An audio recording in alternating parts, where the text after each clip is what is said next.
पलवल जिले के उपमंडल होडल में 3 जगहों पर हुई गोली की वारदातों ही होडल के पांडुवन कॉलोनी में रात के समय 6 से 7 बदमाशों ने किन्नर के मकान हमला कर दिया। इसी को लेकर किन्नर समाज के लोगों ने प्रेस वार्ता की और प्रेस वार्ता के दौरान कहा कि आज उनके ऊपर हमला हुआ है, लेकिन कोई सुनने वाला नहीं है। बदमाशों की यह किन्नरों के मकान के बाहर सीसीटीवी कैमरे कैद हो गई। इन सभी बदमाशों के हाथ में रॉड और डंडे थे। किन्नरों ने इसकी शिकायत होडल थाने में की, लेकिन पुलिस ने अभी तक इस मामले में कोई संज्ञान नहीं लिया है। किन्नर ने कहा कि की किन्नर गीता उन पे आए दिन उनके ऊपर हमले करवा रही है, लेकिन पुलिस को शिकायत देने के बावजूद भी अभी तक कोई कार्रवाई पुलिस की तरफ से नहीं की जा रही है। जो जिसकी सीसीटीवी फुटेज आ रही है, आपके घर पे हमला किया गया, वारदात की गई, किस तरह से की गई है? और ये पे जो है ना हमला हुआ, ये हतीन से है, गीता उर्फ कौसर अली, जिसका असली नाम कौसर अली है और वो जाति से मुसलमान है। मैं हिंदू हूँ, मैं गौशाला चलाती हूँ, हिंदू की बच्चा हूँ, गौ सेवा करती हूँ। उन्होंने मेरे गुरु, हमारा जो एक बुजुर्ग किन्नर था सखी बाई, पहले उसका मर्डर करा दिया। वो भी गौशाला चलाती थी और ये गौशाला से बहुत खिलाफ है और आज भी ये मुझे मरवाने की साजिश करता है और मेरे घर पे हमला करवा चुका है और झूठे सच्चे आरोप जो है ना हम पे लगाता है और हमें बदनाम करता है और जाट समाज को भी बदनाम करता है। जो कि जाट समाज हमें सताता नहीं, कोई परेशान नहीं देता, बल्कि ये उल्टा हमसे मंथली मांगता है और कुछ दिन हमने इसे 70,000 रुपये महीना दिया भी, जिसके हमारे पास प्रूफ भी हैं। और आज भी ये हमारा मर्डर कराने की फिरत में है। जैसे सखी को मरवा दिया 302 में और मुजफ्फरनगर में इसने बिंदो माई को मरवाया और कांगड़ा में, हिमाचल में भी इसने गुंडागर्दी दिखाई, जहाँ भी इसके केस मुकदमे चले हुए हैं। और इसका रिकॉर्ड निकालो। पुलिस प्रशासन से मेरी रिक्वेस्ट है, पुलिस प्रशासन हमारी मदद करे और हमारे जान मान की रक्षा करे। हमें इससे खतरा है। और जो इसके पास ये जस्सी और लखन रहते हैं, ये आज से 2-3 साल पहले का मुकदमा मेरा कोर्ट में चला हुआ है, जिसमें इनके वारंट कटे हुए 6 महीने से ये हाथ नहीं आ रहे। और जो है ना लॉकडाउन की वजह से कोर्ट में भी ये पेश नहीं हुए और मैं परेशान हूँ। मुझे इनसे खतरा है। 15, 20, 50 आदमी मेरे घर पे आए, हमला हुआ, जिसकी फोटोज और सीसीटीवी और एलसीडी सब कुछ मेरे पास मौजूद है। मेरी सरकार से गुजारिश है कि हम जितने बंदे हैं गौशाला चलाने वाले और मांग के खाते हैं हमारे होडल एरिए में, और जो है ना जितना एरिया हम मांगते हैं, हम बधाई पे जाए, हमारे साथ कुछ भी हो जाए, हमारे खरोच भी आए तो उसके जिम्मेवार ये हैं। इन्होंने हमारे साथ औरंगाबाद में मित्रोल में अभी महीना भर पहले हमला किया, उसकी भी FIR वहाँ पे जो है ना मुंडकटी चौकी पे लगी हुई है और उस पर भी कोई कार्रवाई नहीं हुई। और आगे भी मैं हज़ारों एप्लीकेशन और दे चुकी हूँ, मीडिया में भी पहले बोल चुकी हूँ। और इसने हमें धर्म परिवर्तन के लिए भी मजबूर किया कि आप हिंदू से मुसलमान बन जाओ। हमने वो भी लगा रखी है, मेरे पास सब कुछ रखा है। सर मैं बहुत परेशान हूँ और मेरी सरकार से और मेरे होडलवासी भाइयों से, जितने मेरे हिंदू भाई हैं, सबसे मेरी रिक्वेस्ट है, मेरी रक्षा की जाए और मेरी सरकार से भी गुजारिश है हमारी जान मान की रक्षा की जाए और हमारी मदद की जाए। इससे ज़्यादा हम कुछ नहीं कह सकते। और ये फरोड़ी है, ये पहले भी बहुत कुछ कर चुका है और इसका हाथ बैठा हुआ है। ये खून कतर किसी चीज़ से नहीं घबराता। पहले भी अच्छे काम किए हैं। उसी हतीन में गाय खाता है, टी में नहीं है। ये बदतमीज है और मतलब क्या जो लड़के हैं। और ये गीता, गुड्डू और लखन, जस्सी और भी इनके साथ बहुत से बंदे हैं जो ये मुसलमान कसाई रखता है और वहाँ से लेके आता है। और हमने FIR में एक बंचारी का है, परसौती, वो भी उस हमले में मौजूद था जो हमारे साथ यहाँ जो आपके घर पे हमला कराया। हाँ जी, औरंगाबाद में हुआ और घर पे हमला हुआ। वो ढाटे लगा के आए हैं जी, पर हमें पता है हमारा कोई बैरी नहीं, दुश्मन नहीं, इसके सिवाय कोई नहीं है। यही हमारे घर पे हमला तो इस बारे में पुलिस ने शिकायत दिया? हाँ जी, हमने एप्लीकेशन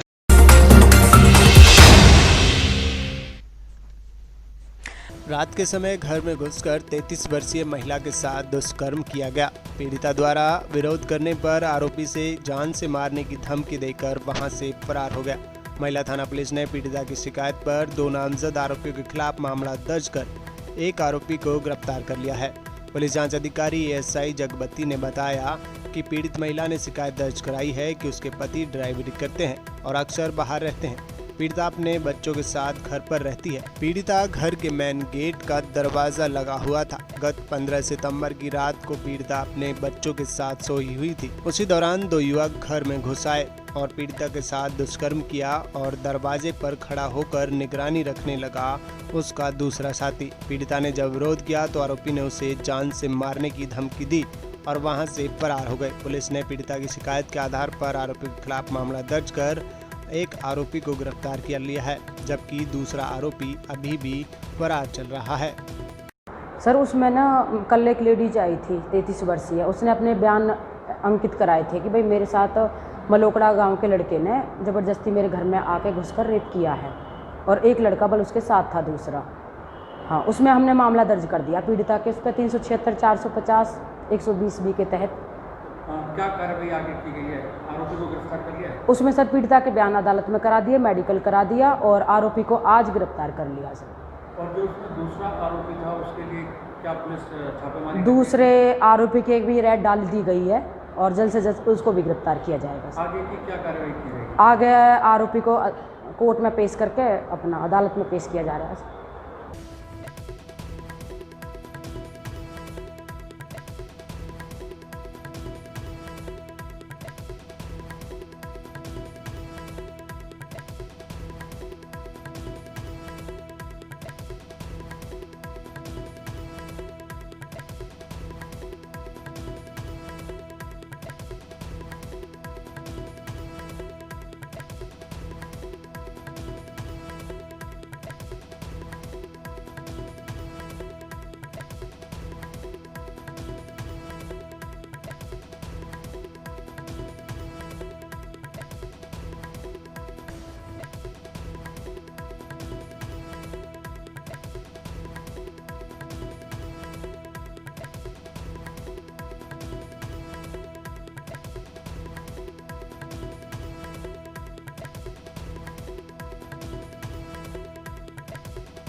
पलवल जिले के गांव बिघावली पंचायत से अकबरपुर नाटौल गांव की पंचायत को अलग करने की ग्रामीणों ने मांग उठाई है।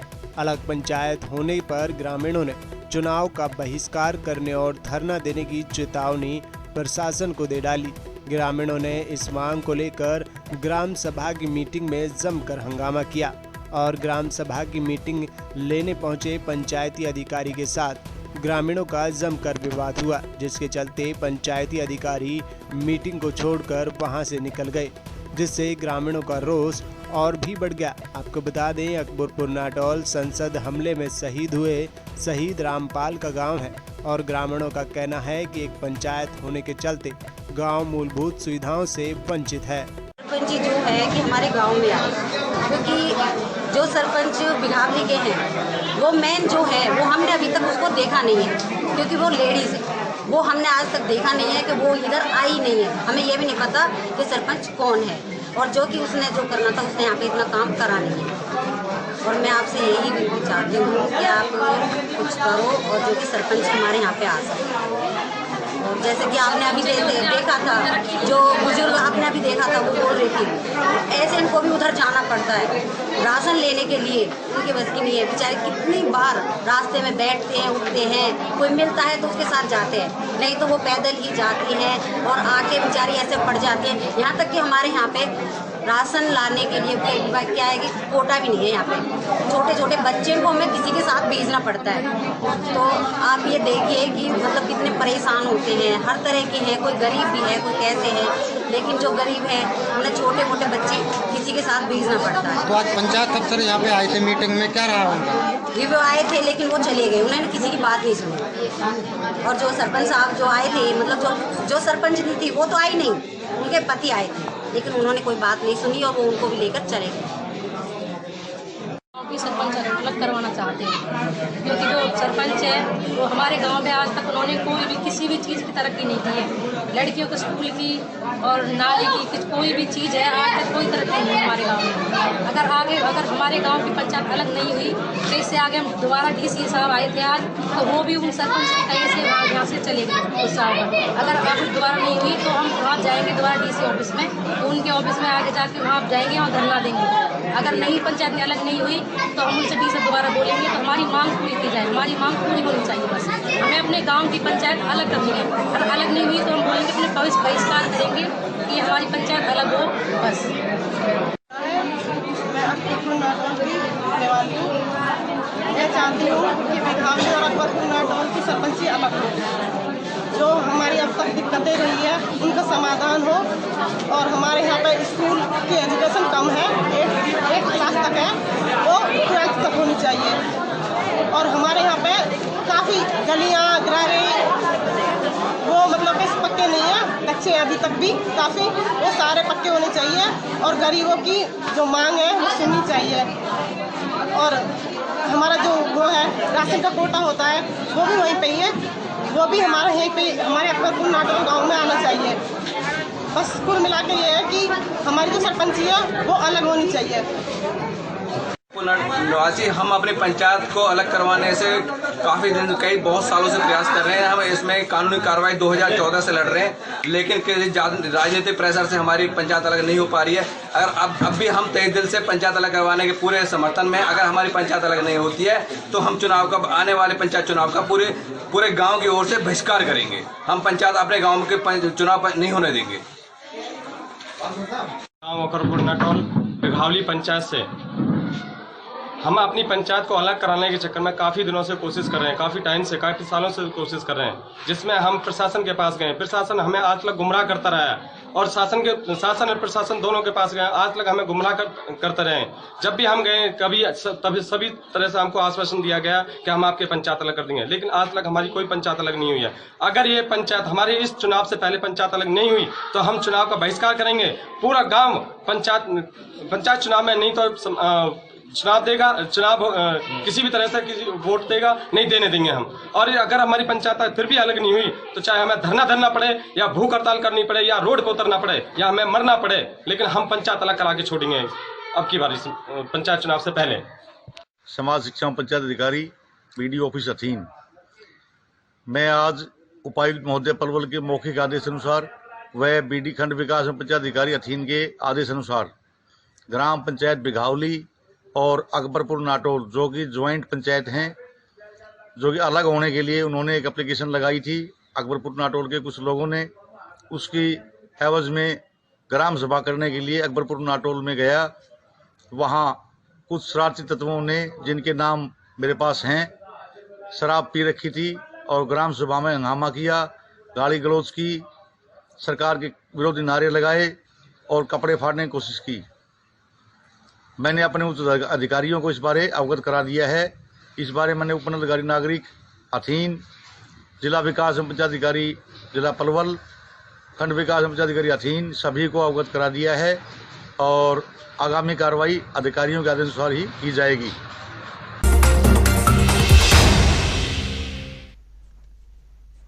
पलवल जिले के उपमंडल होडल में सरकार द्वारा बनाए गए बागबानी उत्कृष्ट केंद्र में इजराइल टेक्नोलॉजी के आधार पर किसानों के लिए सब्जी की और फलों की पौध तैयार की जा रही हैं। इससे किसानों को बहुत अधिक फायदा हो रहा है। इस केंद्र में हरियाणा के किसानों को पौधा तैयार करने के लिए 50% अनुदान दिया जा रहा है। यहां से यूपी, हरियाणा, राजस्थान और दिल्ली के किसानों को भारी फायदा हो रहा है। बागवानी विभाग के जिला उद्यान अधिकारी डॉक्टर अब्दुल रज्जाक ने कहा कि इस वर्ष 30 लाख पौधे तैयार करने का लक्ष्य रखा गया है और अब तक 10 लाख पौधे तैयार हो चुकी हैं। क्या नाम है जी आपका? सुशील नाम है। सुशील जी, आप कहाँ के रहने वाले हो? ये करनाल के है, काछो गाँव के। तो आप जो ये बागवानी कृषि केंद्र में आए हो, क्या चीज़ की पौध लेने आए हो और किस तरह से यहाँ पर किसानों को लाभ हो रहा है आप लोगों को? ये खीरे की पौध लेने आए हैं जी यहाँ पे, और ये यहाँ से बहुत अच्छी हुआ है जी। ठीक है जी, यहाँ से हम पहले भी ले गए थे। अच्छा, ठीक है जी, ये बहुत अच्छी वो लगती है जी। तो कितने पौधे लेके जा रहे हो यहाँ से जी? ये 110 डब्बे जी। 110 डब्बे, मतलब ये मतलब कितने आती है तो टोटल कितनी होगी यहाँ से? 10,500 10,500 पौधे। हाँ जी। तो आप किसानों को किस प्रकार का फायदा हो रहा है? आय में कुछ वृद्धि हो रही है? हाँ जी। इस फसल से कुछ नहीं हो रही है? सब्जियों से हो रही है जी, बहुत ठीक है जी। मान लो इसमें बहुत आता है, फल आता है इसमें। ठीक है जी। जो यहाँ पर पौध तैयार की जाती है वो कौन सी टेक्नोलॉजी के यहाँ पर की जाती है? यहाँ कुछ हाँ जी, बहुत अच्छी है जी। मान देखो इसमें इसका मेरे को तो ये वो नहीं है जी। ठीक है, यहाँ से पहले भी ले गए थी। ठीक है हाँ जी। बस बना करके तैयार की जा चुके हैं, जिसमें से 4 लाख पौध किसान ले जा चुके हैं हमारे पूरे हरियाणा से। जिसमें हरियाणा, यूपी, राजस्थान, दिल्ली, ये सभी चारों जो हमारे स्टेट हैं ये शामिल हैं। हरियाणा के जो किसान हैं उनके लिए IHD स्कीम के तहत 50% अनुदान पर ये पौधे तैयार की जा रही है। इसके अलावा जो बाहर के अन्य राज्यों के जो किसान, उनके लिए 1 रुपये पर पौधे के हिसाब से किसानों से हम इसका चार्जेस ले रहे हैं, जो कि हमारा सोलस मीडिया है, लेबर है, बिजली है, बाकी बीज उन किसानों का अपना होगा। और इसके मद्देनजर बाकी टोटल आप जो देख रहे हैं हमारा सेंटर ये 13 एकड़ में है, इसमें 9 स्ट्रक्चर लगे हुए हैं। बाकी 8 स्ट्रक्चर में अभी हमारी शिमला मिर्च और खीरा लगाने की हमारी तैयारी चल रही है। बाकी ओपन फील्ड में जो 4 एकड़ ज़मीन बचती है उसमें भी हमने ब्रोकली, लेट्यूस, गोभी, टमाटर उसकी तैयारी कर ली है, ताकि किसानों को डेमोन्स्ट्रेशन यहाँ पे दिया जा सके उनको। बात इसके अलावा आने वाले समय में आप जब गेट के बाहर निकलेंगे तो वहाँ एक आउटलेट बना हुआ है, उस पर इसी केंद्र के द्वारा तैयार की हुई सब्जियों की बिक्री भी उस सेंटर पे की जाएगी। तो सर इसका मतलब पौध तैयार करने का कितना लक्ष्य है और किस तरह से हरियाणा के किसानों को इससे लाभ हो रहा है? वर्ष 2020-21 में डायरेक्टर जनरल हॉर्टिकल्चर द्वारा इस केंद्र को एकीकृत बागवानी विकास केंद्र होडल को 30 लाख पौध तैयार करने का लक्ष्य दिया प्रति वर्ष। इस वर्ष अलग अलग वर्ष में अलग अलग होता है। वर्ष 2020-21 के लिए 30 लाख पौध तैयार करने का लक्ष्य दिया गया है, जिसमें से अब तक 10 लाख पौध हम तैयार कर चुके हैं। 10 लाख में से 4 लाख पौध किसान अपने तैयार करके ले जा चुके। तो कौन कौन सी पौधे हैं सर, किस किस किस्म की है? हाईटेक में पौध शिमला मिर्च, पपीता, मिर्च, गोभी, टमाटर, खीरा, बैंगन, इन सभी की पौध इसमें तैयार की हुई है। कुछ किसानों ने अपना बीज दिया है, कुछ किसानों ने हमारे माध्यम से बीज मंगवाया है। तो सर जो सेमिनार यहाँ पर आयोजित किया जाता है जो किसानों को यहाँ भ्रमण के, क्यों ये जो टेक्नोलॉजी है पूरी इजराइल की टेक्नोलॉजी के आधार पर? ये पूरी टेक्नोलॉजी इजराइल की है। इजराइल टेक्नोलॉजी पे आधारित ये एकीकृत बागवानी विकास केंद्र चल रहा है। इससे हमारे हरियाणा के किसान और जो नियर बाई के जो हमारे स्टेट लगते हैं उनके किसान बहुत भरपूर मात्रा में लाभान्वित हो रहे हैं। और क्योंकि कोविड-19 की वजह से यहाँ पे अभी ट्रेनिंग बंद है, वरना साल भर यहाँ किसानों को मुफ्त में ट्रेनिंग भी दी जाती है। ट्रेनिंग किसान यहाँ ट्रेंड होके जाता है तो वो माननीय प्रधानमंत्री, माननीय मुख्यमंत्री जी का जो सपना है कि 2022 तक आमदनी दुगुना करना है, उसमें एकीकृत बागवानी विकास केंद्र मील का पत्थर साबित हो रहा है। हम यहाँ पे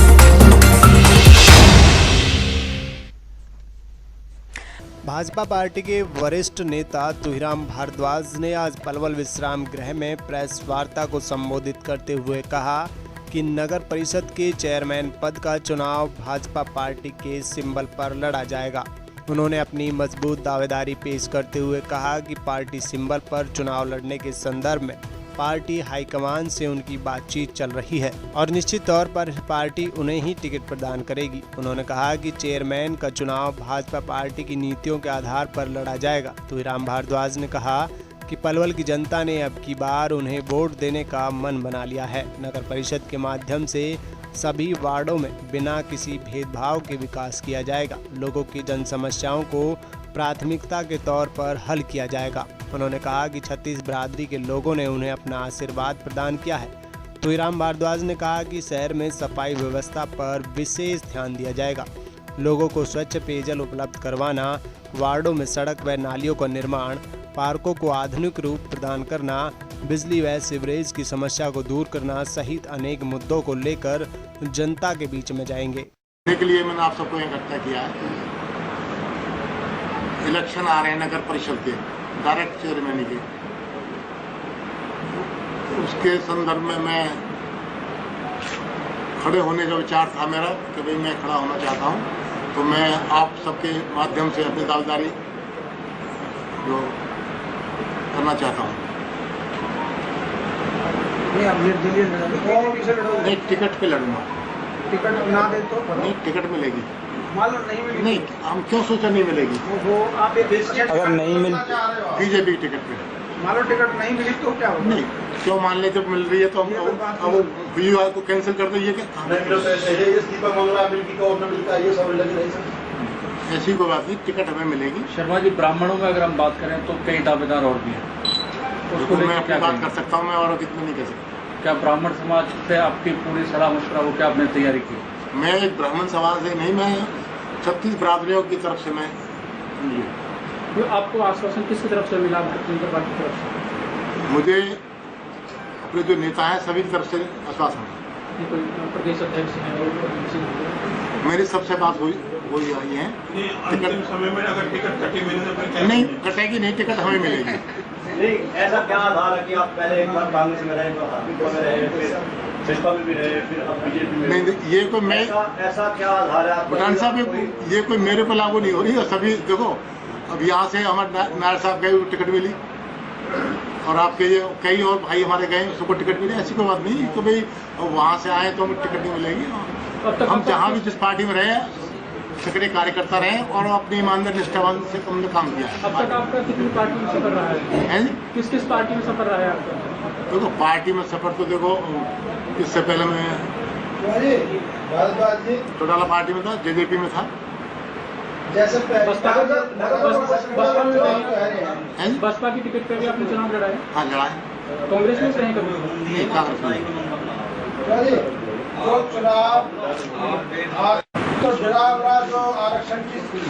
अगर देखो ड्रामे, अगर ये जनरल आते तो, अगर रिजर्व होती है तो उसमें तो मतलब नहीं है। अगर ड्रामे, हाँ जी, हाँ, फिर तो कोई बात नहीं, फिर कोई बात नहीं। अगर जनरल में रहेगी तो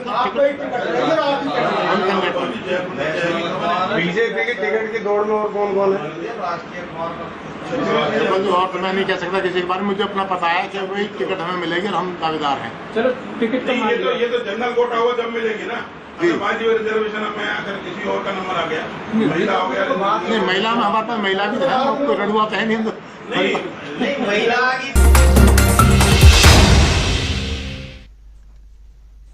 पलवल में अनाज मंडी परिसर में सरकार द्वारा लागू किए गए तीनों अध्यादेशों के विरोध में आढ़तियों ने अपना कारोबार बंद कर अनिश्चितकालीन हड़ताल शुरू कर दी है। आढ़तियों का कहना है कि सरकार द्वारा जो अध्यादेश लागू किए गए हैं, इनसे आढ़तियों का धंधा चौपट हो जाएगा। इस दौरान आढ़तियों ने सरकार के खिलाफ जमकर नारेबाजी भी की। ये पागलपने की बात करते हैं, निचोड़ का कोई तोड़ नहीं है इनका। साहब जी, इनका कुछ नहीं है। ये तो कहते हैं कि भाई इसमें फायदा है। एक किसान मुझे ये बता दो, एक अतर सिंह संधू है जो प्रदेश प्रवक्ता बनता है, बाकियों का कुछ है किसान, वो कुछ नहीं है, नथिंग है, वो बीजेपी का है। एक और है जो चलूनी जी पर जिसने मतलब हमला किया था। ये दो आदमी हैं, इनके सिवा तीसरा आदमी मुझे एक ये बता दो कि उनके हित का है। उन्होंने ये कह दिया हो ये हित है या नहीं है। कोई हित नहीं है किसी का भी, ना रहती और ना इसमें कोई किसान का भला, ना मजदूर का भला, सब मतलब जुमलेबाजी सरकार। मान लो सरकार आपकी बातों को नहीं सुनती है, कोई गौर नहीं फरमाया जाता, तो क्या लगता है कि प्रतिक्रिया क्या होगी आपकी? सर, अनिश्चितकाल हड़ताल है, हम देख रहे हैं, हम करेंगे और जब तक होगी जान है, जब तक हम लड़ेंगे। जितनी भी हमें दम है, लंबी लड़ाई करेंगे, लंबी विजय भी पाएंगे, हम देखे जाएंगे। इन अध्यादेशों से किसान, आड़ती और जो मजदूर हैं उन पर क्या फर्क पड़ेगा? फर्क है, अब आज देख लो आप, आज जो सिस्टम चल रहा है हमारे यहाँ पर, आज हमारे आड़तियों की झाड़ी जो थी, कहने को कहते जो मजदूर हैं, किसानों की कपास नहीं बिक्री, आड़ती खाली बैठे हैं, नुकसान सबका हो रहा है। सरकार का रेवेन्यू आता है और इसको ये नहीं पता सरकार रेवेन्यू कितना करती है। सरकार का रेवेन्यू जो चलता है, इससे हमारी मंडियों से सरकारी रेवेन्यू आज से 2 साल 18-19 का आंकड़ा उठा के देखो, 2 अरब 86 करोड़ का ये है हमारा रेवेन्यू मार्केट कमेटी बोर्ड का।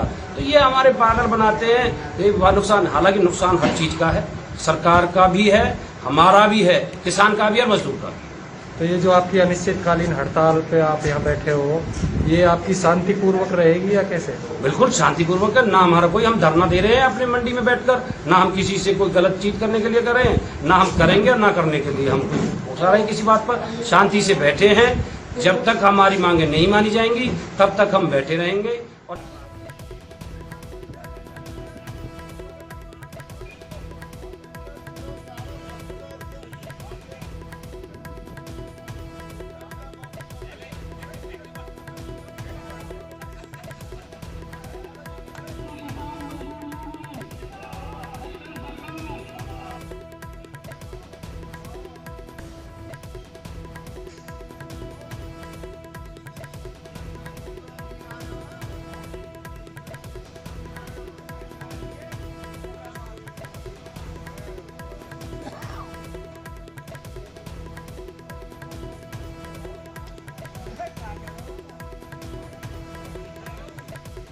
हरियाणा सरकार, सेंटर सरकार, किसान मजदूर यूनियन, किसान मजदूर यूनियन, आरती किसान मजदूर यूनियन।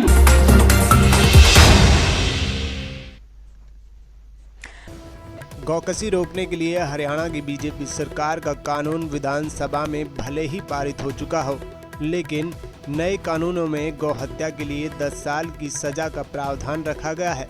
मुख्यमंत्री मनोहर लाल खट्टर के बिल पास होने के बाद कहा था कि गौकसी रोकने के लिए पहले भी कानून था, लेकिन हमने नए और बेहतर कानून बनाया है।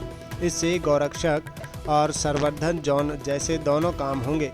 लेकिन आज भी गौ तस्करी करने वाले तस्करों के हौसले बेहद बुलंद हैं। लगातार गौ तस्कर गौ तस्करी और गौकसी से बाज नहीं आ रहे। एक ऐसा ही मामला आज सुबह दिल्ली से सटे फरीदाबाद में देखने को मिला, जब गौरक्षकों ने सूचना के आधार पर गौ तस्करों की गाड़ी को रोकने का प्रयास किया तो गौ तस्करों ने उन पर फायरिंग कर दी। लगभग 15 राउंड फायरिंग करने के बाद भी गौ तस्कर भागने का प्रयास करते रहे, लेकिन उनकी गाड़ी का टायर फट गया और वह गाय से भरी गाड़ी को छोड़कर मौके से फरार हो गए। गनीमत ये रही कि इस फायरिंग में गौरक्षक बाल बाल बच गए और वह गौ तस्करों को घेरने में काबू करने में कामयाब रहे।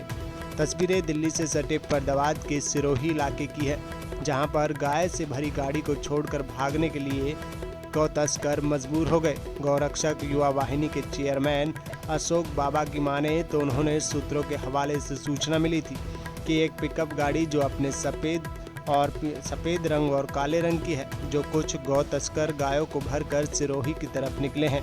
जिसके बाद उन्होंने सूचना के आधार पर सिरोही के पास सोना रोड पर नाकेबंदी करनी शुरू कर दी।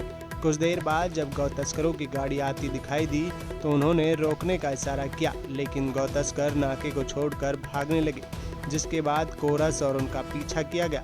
गौ तस्करों ने उन पर फायरिंग कर दी। अशोक बाबा की माने तो उन पर गौ तस्करों ने लगभग 15 राउंड फायरिंग की, लेकिन उन्होंने उसका पीछा नहीं छोड़ा। इस दौरान दूसरों की गाड़ी का टायर फट गया और वह गाय समेत गाड़ी को छोड़कर फरार हो गए। मेरा नाम अशोक बाबा है, मैं गौरक्षा युवा वाहिनी ट्रस्ट का चेयरमैन हूँ। सर, आज गाय से भरा हुआ पिकअप पकड़ा, क्या था सर पूरा मामला? हमारे पास मुखबर खास ने सूचना दी थी कि एक पिकअप गाड़ी जिसका मुंह तो वाइट कलर का है और पीछे डाला काले कलर का है, उसमें कुछ गौ तस्कर धौज के एरिया से आएंगे और गाय उठाकर लेके जाएंगे। तो कितने गौवंश थे और कहाँ इस पे गाड़ी पे काबू किया क्या? इसमें 6 गौवंश हैं और हमने सिरोही के अड्डे पे मस्जिद के बैक साइड में इसको काबू किया है। हम पर बहुत तस्करों ने कम से कम 10 से 15 राउंड फायर किए। तो क्या इस बीच कोई तस्कर पकड़ा है या फिर सब गाड़ी कब्जे में आई? नहीं, तस्कर गोलियां चलाते हुए भाग गए मौके पर। क्या पुलिस प्रशासन की टीम साथ थी? हमारे साथ CIA 56 हमारा काउ स्क्वाड है, अपना CIA 56 थी हमारे साथ, तो उसको हमारा काउ स्क्वाड का भार दिया गया है, तो वो हमारे साथ थी उस टाइम मौके पर थे।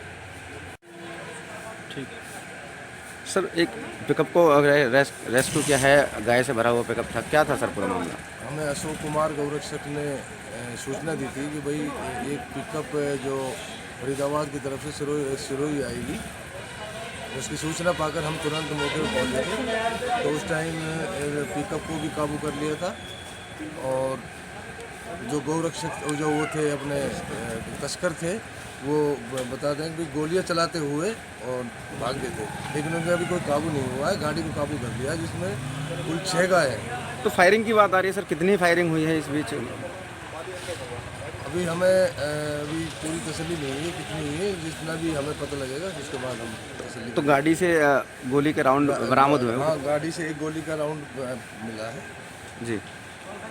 तो किस तरफ से आ रही तो कहाँ इस गाड़ी को? ये इधर अपना बल्लभगढ़ साइड की तरफ से और खोरी की तरफ, सिरोही खोरी की तरफ आनी थी, पुलचेक से क्रॉस करनी थी, लेकिन उससे पहले ही नाका लगाया हुआ था CIA 56 और गोरक्षक अपना अशोक कुमार ने, तो उनकी इमदाद से गाड़ी को रोक लिया। तो कितने गौवंश पशु हैं जो जिनको आज? 6 गौवंश।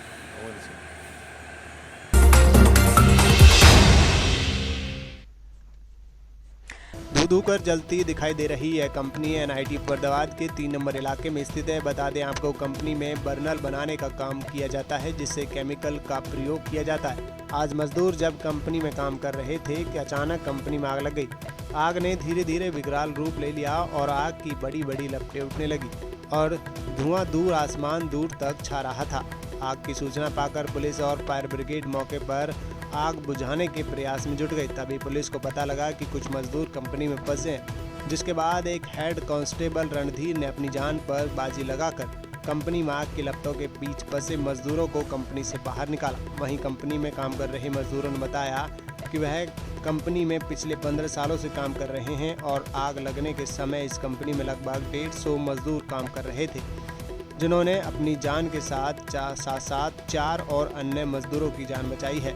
घटना की जानकारी मिलने के बाद मौके पर इलाके के पूर्व पार्षद योगेश टिंगरा ने फायर ब्रिगेड पर सवालिया निशान लगाते हुए कहा कि आग लगाने के बाद मौके पर पहुंची फायर ब्रिगेड की टीम के पास इतने अच्छे इंतजामात नहीं हैं कि वह आग पर जल्द से जल्द काबू पा सके। उन्होंने बताया कि इनमें कई मजदूर फंसे थे, जिन्हें पुलिस ने बाहर निकाला। अभी आग लगने के कारणों का पता नहीं चला है। तो वहीं एक स्थानीय निवासी ने बताया कि कंपनी रिहायशी इलाके में चल रही है। गनीमत ये रही कि कोई बड़ा हादसा नहीं हुआ, अन्यथा बड़ा हादसा भी हो सकता था। क्या नाम है आपका? कौन सी फैक्ट्री है ये? क्या बनता है यहाँ पर? बर्नल। कैसे आग लगी है? हुआ है। तो आपको कितने साल हो गए इसमें काम करते? 15 साल से हो। तो अभी और भी अंदर है कोई? अभी 4 को निकाल के लाया। 4 को निकाल के, और कोई अंदर? अभी अंधेरा लग रहा है, दिखाई नहीं दिखाई नहीं रहा। वैसे कितने बंदे काम करते थे इसके अंदर? 150 बंदे। 150-200 बंदे काम करते थे। क्या नाम है सर आपका? योगेश कुमार ढींगरा। सर आग लगी है आपके इलाके की, एक कंपनी है, क्या है हादसा, क्या जानकारी मिल पाई है? सूचना आई हमारे पास कि भाई साहब 3 नंबर आग लग गई, फायर ब्रिगेड को सूचना करो। हमने फायर ब्रिगेड डिपार्टमेंट को सूचना की, तुरंत मौके पे पहुंचे, देखे तो भयंकर हादसा था, आग लगी हुई थी। यहाँ के मालिक गांधी हैं, उनके कर्मचारियों से पता लगा। बहुत से कर्मचारी हमारे सामने भी घायल अवस्था में गए हैं, एम्बुलेंस लेके गई है। मौके पे फायर ब्रिगेड के कर्मचारी प्रयास कर रहे हैं आग बुझाने का, पर आज जो कमी खली, हादसा तो हुआ, कमी कुछ ना कुछ रही होगी। वो उसके बावजूद जैसे हमारा स्मार्ट सिटी फरीदाबाद है, जो फरीदाबाद नगर निगम की फायर ब्रिगेड डिपार्टमेंट के पास संसाधन होने चाहिए, उनका अभाव कला। कर्मचारी अपने दिल से मेहनत कर रहे हैं, अपनी जान को दांव पे लगाकर आग बुझाने का प्रयास किया उन्होंने। वो काबिल तारीफ था नगर निगम के कर्मचारियों का, पर उनके पास जो संसाधन होने चाहिए थे, जैसे कि यहाँ पे आग लगी, तेल में आग लगने से फैली आग, उसको बुझाने के संसाधनों का अभाव था। इस कंपनी में क्या बनता है? लोगों से जानकारी से पता लगा फर्नेस थी यहाँ पे और बर्नर बनते थे। यहाँ पे कितने मजदूर फंसे हुए थे? कुछ पुलिसकर्मी उनको भी निकाला भी है। कितने फंसे हुए थे, कितने घायल हैं अब तक? पूरी जानकारी तो आपको प्रशासन बता पाएगा, पर अभी अंदर जा नहीं पा रहे पूरे कर्मचारी। अभी भी अंदर से धुआं निकल रहा है। फायर ब्रिगेड के कर्मचारी आग बुझाने का प्रयास कर रहे हैं। कोई संभावना फंसा हो सकता है? बिल्कुल हो सकता है। जैसा कि बता रहे हैं, 60-70 से ज़्यादा कर्मचारी काम करते थे। 8-10 हमारे सामने एम्बुलेंस लेके गई है, उनको घायल अवस्था में यहाँ से लेके गई है। अंदर अंधेरा है, धुआं है, तथा नगर निगम के कर्मचारी, फायर ब्रिगेड के कर्मचारी प्रयास कर रहे हैं अंदर घुसने का। ठीक है भाई साहब। मेरा नाम वसुमित्र सत्यार्थी है, 3 नंबर सी ब्लॉक में रहता हूँ। आज ये जो बहुत ही दुखद घटना हुई है, ये एक बर्नर बनाने वाली फैक्ट्री है और साइड पे इनके फर्नेस है, जहाँ पे ये अपना जलाते हैं उसको। और डीजल के भरे हुए ड्रम भी पड़े हुए थे। एक ड्रम से ये ऑफलोड कर रहे थे डीजल को, किसी तरीके से मिस हैंडल हुआ है वो। तो जैसे ही मिस हैंडल हुआ है, वो ड्रम से सारा डीजल नीचे गिरा है, जिसके कारण फर्नेस में एकदम आग पकड़ ली है। आग के पकड़ते ही यहाँ पे फैक्ट्री में भी दिक्कत आनी शुरू हो गई है और फैलते फैलते फैक्ट्री में आग बढ़ गई। मालिक ने भी खुद भी यहाँ पे काफ़ी इनिशिएटिव लिया है। आसपास के लोग आ गए, जिनके कारण इमीडिएटली लोगों को इन्होंने निकालने की कोशिश की। बताया जाता है इस फैक्ट्री में धमाके भी हुए हैं। धमाके इसलिए हुए क्योंकि देखिए, हर फैक्ट्री में डीजल, केमिकल, ये चीज़ें पड़ी होती हैं। जैसे अभी बताया कि आग जो पता लगा डीजल के कारण लगी है, तो डीजल के और भी ड्रम होंगे। तो जैसे हीट बनी है, डीजल के ड्रम सुनने में आया है। 15 से 20 इसमें लगभग कितने कर्मचारी काम करते थे? 70 से 80 कर्मचारी पता लगा कि इस पे काम करते थे। के अंदर अभी भी कोई कर्मचारी फंसा हुआ नहीं, ये अभी इन्होंने फायर ब्रिगेड वालों ने, पुलिस वालों ने भी कंफर्म किया, ऊपर तक जाके देख के आए हैं। इस समय कोई भी कर्मचारी अंदर नहीं है। मालिक भी यहाँ पे घूम रहे थे, उन्होंने भी कन्फर्म किया है कि अब अंदर कोई नहीं है। तो ऊपर भी फायर ब्रिगेड के कर्मचारी चढ़े हुए हैं, फायर को बंद करने के चक्कर में है। थोड़ी बहुत जो ऊपर लास्ट फ्लोर पे है, इनके 4th फ्लोर पे, और काफ़ी जान माल की हानि नहीं हुई, उस पर बचाव हो गया है। लाखों की माल की तो काफ़ी नुकसान हुआ है। और ये है रेजिडेंशियल एरिया में, ये प्रशासन को थोड़ा सा ध्यान रखना चाहिए। रेजिडेंशियल एरिया के पास में आपकी इंडस्ट्री है जो कि हमेशा ही खतरनाक है। इससे पहले भी आग लगी थी? पहले का मेरे को आइडिया नहीं है, पर ये शुक्र है कि आसपास के रिहायशी इलाकों में कहीं को दिक्कत नहीं आई है। बहुत बड़ी नुकसान हो सकता था, भगवान का लाख शुक्र है कि बचाव हो गया।